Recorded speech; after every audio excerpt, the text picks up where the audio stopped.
This video is sponsored by Ram Ram Group of Companies, co-sponsored by Nature House and Bhaiya Ji Silver Coated Ilaichi। एक हाल ही में web series आई थी, आप सबने देखा होगा और खूब मज़ेदार वो वेब सीरीज थी मिर्ज़ापुर। उसमें एक कालीन भैया होते हैं जिसमें दिखाया गया है कालीन का व्यापार होता है। दरअसल यूपी में आप अगर मिर्ज़ापुर में जाते हैं कालीन के व्यापार को ढूंढने के लिए तो कालीन का व्यापार नहीं मिलेगा, वो आपको मिलेगा भदोई में।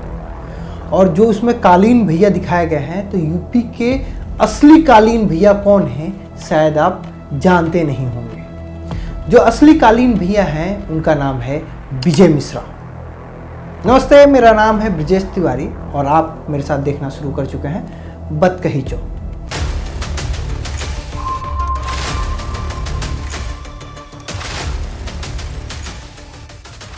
बतकही चौक के आज बतकही में उस किस्से का जिक्र किया जाएगा जो विजय मिश्रा से जुड़ी हुई है। पहले विजय मिश्रा को यूँ जान लीजिए, हम थोड़ा उल्टी गिनती शुरू करते हैं। 2020 में विजय मिश्रा की गिरफ्तारी मध्य प्रदेश में हुई थी। मध्य प्रदेश से जब उत्तर प्रदेश पुलिस विजय मिश्रा को लेके यूपी आ रही थी तो उन्हें डर था, उनके समर्थकों को डर था कि कहीं उनका इनकाउंटर ना हो जाए। तो आप अभी भी उस चीज़ को गूगल कीजिएगा कि भदोई के विजय मिश्रा का जब काफ़िला मध्य प्रदेश से यूपी आ रहा था तो करीब 250 गाड़ी का काफ़िला पुलिस की गाड़ी को स्कॉट कर रहा था, आगे पीछे लगा था, डर था कहीं इनकाउंटर ना हो जाए। तो कैसे विजय मिश्रा की ये शख्सियत हुई, थोड़ा पीछे चलते हैं। 1990 का वक्त था और विजय मिश्रा ने सबसे पहले ब्लॉक प्रमुख चुनाव में अपने हाथ आजमाए और वो जीत भी गए। यूं ही करते करते करीब एक दशक निकल गया और 2001 का वक्त आया। विजय मिश्रा का रसूख ऐसा हो चुका था कि ज्ञानपुर सीट हो, भदोई हो, मिर्ज़ापुर हो, सब कोई उनको जानने लगा था। विजय मिश्रा के लिए एक बात ये कही जाती है कि हर बाहुबली का वो खास है और हर बाहुबली उसके मित्र हैं। इसीलिए शायद विजय मिश्रा के इतने लंबे कैरियर में कोई भी बाहुबली उसका दुश्मन नहीं हुआ।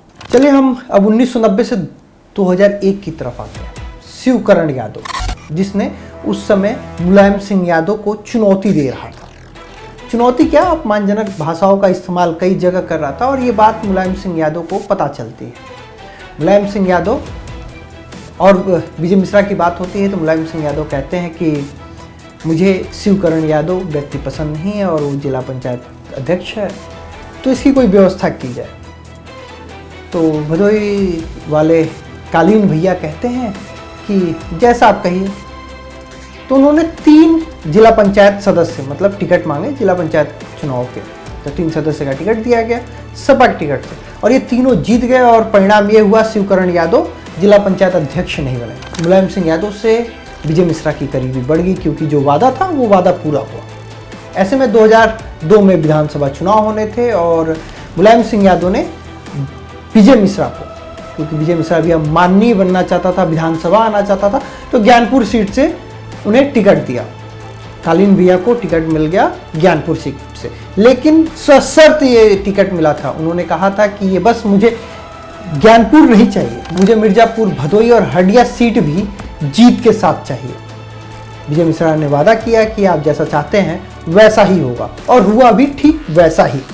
हंडिया, ज्ञानपुर, मिर्ज़ापुर और ज्ञानपुर सपा 2002 विधानसभा चुनाव जीत गई। इन चारों जगह जीत हासिल हुई और विजय मिश्रा को इसका श्रेय दिया गया। धीरे धीरे कद विजय मिश्रा का बढ़ता रहा क्योंकि विजय मिश्रा को कालीन भैया, जैसा मैं कह रहा था, कालीन भैया और उनका जो नेटवर्क है वो यूपी के अलावा महाराष्ट्र, गुजरात तक है। जो भी कालीन व्यापारी हैं वो विजय मिश्रा के मार्फत ही व्यापार करते हैं। 2002 के बाद 2007 विधानसभा चुनाव में भी जब मायावती की सरकार बनी तो भी उनको 2007 में सपा के टिकट पे उन्होंने चुनाव लड़ा और जीत भी गए। लेकिन सत्ता परिवर्तन हो चुका था। 2007 में यूपी की कमान मायावती को जा चुकी थी। मायावती सख्त प्रशासक के तौर पे जानी जाती हैं और उन्होंने हर वो माफिया, हर वो बाहुबली पे शिकंजा कसना शुरू कर दिया था। ऐसे में 2009 में भदोई में उपचुनाव होने थे और विजय मिश्रा पे जैसा विजय मिश्रा कहते हैं, विजय मिश्रा ने कई बार ऐसी बात खुले मंच पे कह चुके हैं कि मायावती चाहती थी कि 2009 में लोकसभा चुनाव भी हो रहे थे तो वो भदोई जो सीट है वहां पे बसपा का समर्थन करें, जो वो नहीं चाहते थे। लेकिन 2009 में उपचुनाव के दौरान ऐसा था कि विजय मिश्रा के खिलाफ कई FIR हो चुके थे और एक जनसभा का आयोजन चल रहा था जहां पे मुलायम सिंह यादव संबोधित कर रहे थे। तभी अचानक विजय मिश्रा मंच पर पहुंचते और कहते हैं कि मेरी पत्नी का सुहाग आपके हाथ में है, मुझे किसी वक्त उत्तर प्रदेश पुलिस गिरफ्तार कर सकती है, मेरा इनकाउंटर कर सकते हैं। और उस रैली में तमाम पुलिस के आला अधिकारी मौजूद थे। वहीं से मुलायम सिंह यादव ने कहा कि कौन है जो विजय मिश्रा को गिरफ्तार करेगा, जबकि विजय मिश्रा सामने दिख रहे थे, वो मंच पे थे, मुलायम सिंह यादव मंच पे थे और सामने तमाम अधिकारी थे। मुलायम सिंह यादव ने ललकारा उत्तर प्रदेश पुलिस को, उत्तर प्रदेश शासन को, उत्तर प्रदेश प्रशासन को और हाथ पकड़ा और हेलीकॉप्टर की तरफ बढ़ लिए। फिर कालीन भैया को अपने हेलीकॉप्टर में बैठाया और उड़ लिए। कहा जाता है कि प्रशासन के सामने वो व्यक्ति जिसकी गिरफ्तारी होनी है वो सामने था और कोई गिरफ्तार नहीं कर पाए। विजय मिश्रा बने, उसके पीछे कई लोग भी थे। कमलापति त्रिपाठी जो अपना उत्तर प्रदेश के उत्तरी भाग में अपने आप को मजबूत कर रहे थे, उन्होंने विजय मिश्रा के पीठ पे हाथ रखी थी, मतलब कहा जाए तो शह दी थी। और उनसे इतना प्रभावित थे कि उन्होंने तत्कालीन प्रधानमंत्री राजीव गांधी से विजय मिश्रा की मुलाकात भी कराई थी। एक और किस्सा विजय मिश्रा के लिए बहुत फेमस है, शायद कुछ आप लोग जानते हो, कुछ लोग नहीं जानते हैं, तो मैं सभी को बता देता हूँ। 2010 में इस समय प्रदेश सरकार में एक मंत्री हैं नंद कुमार नंदी, वो नंद गोपाल नंदी जो प्रयागराज से आते हैं, वो 2007 से लेकर 2012 तक मायावती सरकार में भी मंत्री थे।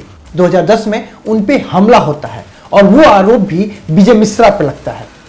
मुख्तार अंसारी जब जेल में रहता है तो वो एक बार ऑन रिकॉर्ड उसने कहा कि मेरी एक बार मुलाकात विजय मिश्रा से करा दो। एक किस्सा आपको बहुत अच्छा पता होगा कि यूपी से ही वो शख्सियत आते हैं जो जेल से रह के चुनाव जीते हैं, हरशंकर तिवारी, हमने नाम सुना होगा। लेकिन 2012 में भी एक ऐसा ही वाकया होता है कि एक शख्स जेल से चुनाव जीतता है। थोड़ा उसके लिए हम पीछे चलते हैं। 2010 में नंद कुमार नंदी पे अटैक हुआ था, उसका आरोप विजय मिश्रा पे लगा था। तब से 2011 से फरारी काट रहे थे, 2010 से ही फरारी काट रहे थे। और उन्होंने अपना वेश को ऐसा बना रखा था कि उन्होंने खूब लंबी दाढ़ी मूछ करके 2011 में दिल्ली में उन्होंने सरेंडर किया। सरेंडर करने पहुंचे तब तक किसी को नहीं पता था कि ये विजय मिश्रा है, मतलब कालीन भैया। 2011 में सरेंडर किया। 2012 में सपा के टिकट पे फिर ज्ञानपुर से उन्होंने चुनाव लड़ा और जेल में रहते हुए वो चुनाव जीत गए। ऐसे दौर बदलता गया। लेकिन 2017 में चूंकि अखिलेश के पास फुल फेसेस कहा जाए पावर आ चुका था, पावर सेंटर अखिलेश हो गए थे और अखिलेश ने जैसा सोचा था कि क्लीन छवि वालों को टिकट देंगे, तो 2017 में उन्होंने ज्ञानपुर से इस बार विजय मिश्रा को टिकट नहीं दिया। 2002, 2007, 2012 सपा के टिकट पर उन्होंने चुनाव लड़ा और जीता भी, लेकिन 2017 में सपा ने टिकट देने से मना कर दिया। ऐसे में ना वो बसपा से, ना कांग्रेस से, ना भाजपा से, उन्होंने निषाद पार्टी से चुनाव लड़ने का फैसला किया और फैसला भी सही साबित हुआ। करीब 20,000 वोटों के अंतर से वो चुनाव जीत गए। और जैसा कि मैंने आपको बताया कई FIR उनके ऊपर है, तो 2020 में उनकी गिरफ्तारी मध्य प्रदेश में हुई। फिर उन्होंने 2022 में विधानसभा चुनाव लड़ने का फैसला किया, लेकिन इस बार उनको जीत हासिल नहीं हुई और वो चुनाव हार गए। तो ये थे यूपी के असली कालीन भैया, जिनका किसी भी बाहुबली से, किसी प्रकार से कोई भी विरोध, झड़प या दुश्मनी नहीं है। और जो 4 बार विधायक रहा और जेल में रहते हुए चुनाव जीता, यूपी के असली कालीन भैया। कालीन भैया की ये स्टोरी आपको कैसी लगी कमेंट करके जरूर बताइएगा। फिर अगली बार मुलाकात होगी एक और बतकही के साथ। मुझे दीजिए इजाज़त। नमस्कार।